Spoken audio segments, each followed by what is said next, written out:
May is the month here in the UK, in the southeast of England, where everything just really puts on all its growth, all its green, its roots, and everything. Everything just becomes lush and starts to look a bit jungly, and just you just know it's all taking off.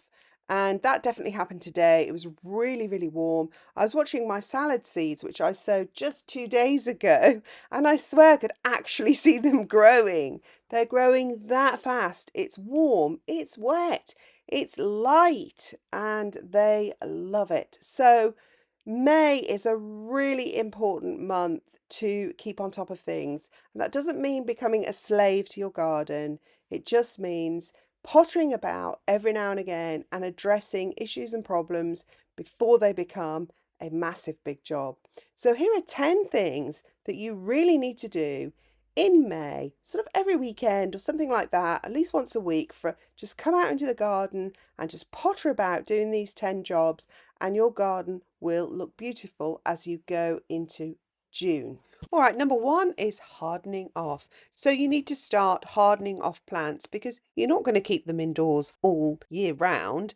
And they need to go outside, and you need to make space in your greenhouse, and all sorts of things need to start shifting about now. So plants need to be hardened off, and that's just getting them used to being outside in a bit of wind, maybe in a cold snap, but not frosty. I mean, don't risk frost tolerant plants, but start hardening them off. You take them out in the day, you bring them back at night. You can get some free cardboard boxes. I picked up some from the greenhouse, just from the garden centre. Just make sure they have secure bottoms and they don't get wet, and you can just take them in bulk from the house out or from the greenhouse out, and then bring them back in at night. And then do that for about 4 to 5 days, maybe a week. And then, if it's going to be really mild, you could just, reduce that down to 3 days. Some of my more hardy plants, if I know the temperature isn't going to drop at night, I will just do it for a couple of days, and then they are on their own. They're just going to have to survive. So that's number one, hardening plants off. Number two, weeding. So everything is supercharged now. It's rainy, it's warm, it's wet, the day is longer, all that sunlight creating all this photosynthesis. It's rocket fuel for your plants. So they are really bulking up and they're growing fast. And equally growing fast are your weeds. So you need to keep on top of those. You need to keep taking them out from amongst your flowers so they don't mob your flowers and they don't cover them and stop them getting sunlight or take their nutrients. And for me, because I don't obviously sow in rows, I have a cottage garden. That does involve getting down on my hands and knees and manually hand weeding. And if you just do a little bit each day or every few days when you just feel like it, don't obviously save it all up to the end of the month, because then it's pretty demoralizing then, because there seems like a lot to do and it can become overwhelming. Like the weeds, the pests also seem to love this warm, wet, weather, and they just breed, and viruses breed and everything breeds. So there you go. So you have to check. So for me, I have noticed, particularly this year, I have a problem with black spot and rust because I got a bit slack last year and I didn't treat them as well as I would have normally done, and I didn't cut them back as harsh or carefully as I normally would have done, and that has left me with a few rogue black spots and rust problems that I'm just going to just deal with now. And I'm going to just cut those dodgy branches out and get rid of them in my green waste, which the council take away from my garden entirely. I don't put it on my compost or anything like that. Another problem I've noticed this year is maybe due to the wet. I don't exactly know, but I have a lot of green aphids, but I also have a lot of black aphids, and I've actually never had black aphids in this particular garden of mine that I've noticed. Deal with those. I just take off the infected leaves. So anywhere where the black aphids are, just cut those branches out. Sometimes it may mean you're going to lose a flower bud, but just take them out, get them out of the garden. And with the green fly, the green aphids, I just tend to sort of wipe the stems and the flower buds, and they just either fly away or fall off, or they just go away, and that deals with that problem. So anyway, just and hollyhock's another one, rust. I've actually had to discard my hollyhocks and start again. So do keep on top of that, because don't let them plant out diseased plants into the garden.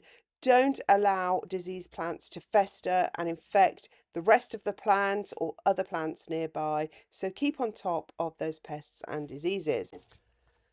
And what would be a beautiful garden if we weren't planting things out to make the garden even more beautiful? So for me, that involves with planting out my dahlias and my bigger dahlias at the back that have bulked up. I've already hardened those off so they can start going out. I also have some saponaria that still needs planting out. I have some snapdragons that I'm not growing as cut flowers, so they can go into the borders and fill gaps. And yeah, planting out, the soil is warm, it's wet, everything's beautiful now. There's not going to be a frost here anyway. If you are going to have a frost, obviously be mindful of that and check before you plant things out. But planting out is just a lovely, lovely thing to be doing. It feels like, we're moving on and summer is almost here. Now, number 5 is transplanting, which is a bit like planting out, but I don't plant everything out. It's just because a plant looks healthy and like you could put it in the garden doesn't mean I will put it in the garden. I mean, generally things like tomatoes and that you don't put in the garden, you sort of pop them on, get them a bit bigger, make sure they're actually going to survive, and then you'll plant them out. And that's similar with cottage garden plants, etc. I'm the same. So for instance, some of my dahlias are a bit younger, so they're going to be potted on, transplanted. And I have some seedlings as well that I'm going to transplant. I have some ageratum I want to transplant. They're far too small and tender to go into the jungle garden, and be attacked by snails, aphids, the wind, the rain, the weeds growing over them. They're not going to survive. So those plants, I'm just going to pot them onto the next stage. And then when they're robust enough, they can also be planted out. So transplanting, I perhaps should have done that the other way around. Transplanting, then planting. But some plants are ready to plant and some are ready to transplant. So you have to figure that out depending on what you're growing. Now, if you're growing a flower garden especially, but even if you're growing veg, you need to think about succession sowing. So salad, of course, you would succession sow. And flower-wise, for me, when my ranunculus are over, mid to late June, when it starts to get really hot, they just start to look really straggly. I've typically just not really dealt with that transition very well.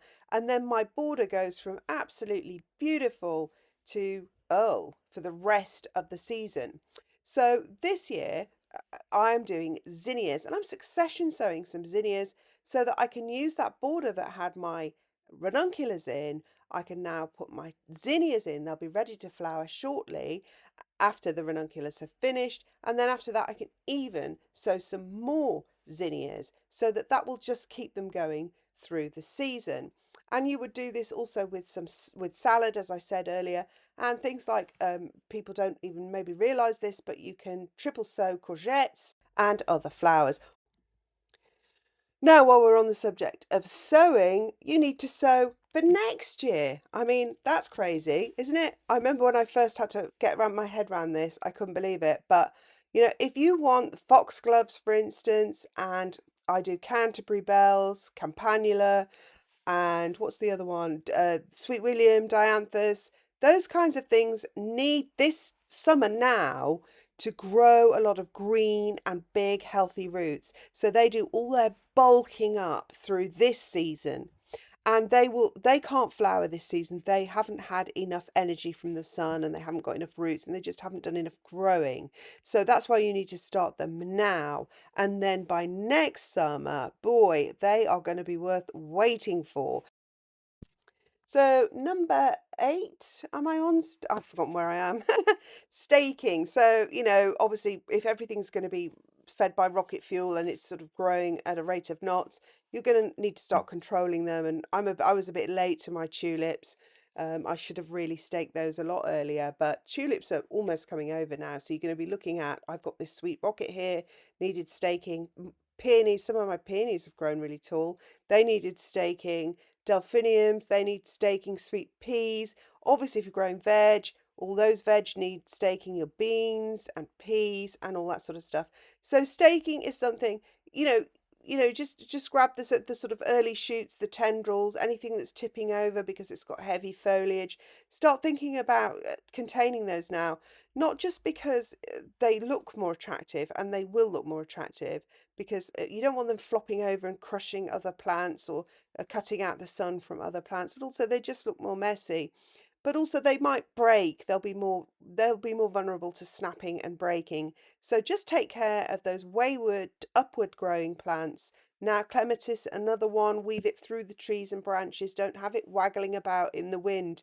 And just those kinds of general maintenance jobs. So that's another one you need to be doing in May. If you haven't started already, and I'm not doing any this year, so I can't demonstrate those, but I'll show you my salad hanging baskets. But hanging baskets, actually, what am I talking about? I am going to be doing some tomato hanging baskets. But anyway, hanging baskets, floral, vegetable, whatever, salad. There's a really good time. May is a really good time to start those. Assuming you're not going to get frosts and that your plants are going to be protected from inclement weather, then May is a really, really fantastic time to start planting up.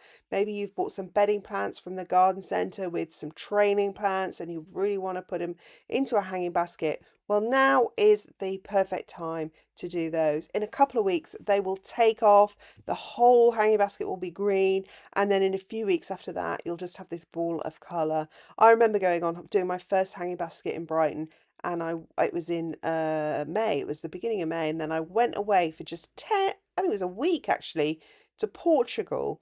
And when I came back, I thought I was going to be dead. And it was it was like a little ball of jungle. It was so beautiful. And I remember then being really hooked by flowers and just growing. I mean, I was anyway before, but that was my first house and my first garden. And it struck me as kind of magic. So yeah, hanging baskets, that's something you need to be doing now in May. And then finally, the last thing is feeding. Because everything is growing so fast, just like you'd feed your growing toddlers and your teenagers and everything like that. Well, so your growing plants need a lot of feed. And that's back to the NPK thing, which I just did in a previous video. So I'll link that below. And I make my own feed, so don't go rushing off to the garden centre. You can make a feed really quick, even from your weeds and your kitchen scraps. So start thinking about that now. Watch my video, I'll link it below, and you can have some feed ready, in 2 to 3 days, and certainly by a week. And then you can start feeding your garden organically and your plants, because they need the feed, they need the nutrients to grow their roots, their leaves, and they need their leaves for photosynthesis, of course, and they need all that energy, and then they need potassium, etc., to fruit and to flower. So remember those nutrients, NPK, and check out my video. And that's 10 things you need to be doing in May. And I don't want to make it sound like it's a lot. It really isn't. If you just go out and potter, even every other day, here or there, half an hour, you can achieve such a lot. And you can keep your eye on pests and diseases. You just look around, see what's doing well, what isn't, identify trouble spots. And before you know it, it's going to be June. And if you've kept on top of things in May, your garden is going to be beautiful. Okay, I really hope this helped. Thanks for watching. Don't forget to subscribe and like and share with your friends. Click that notification bell so you know when I've got another video. And check out my website at jillbretherton.com. Thank you very much for watching. See you again soon. Bye.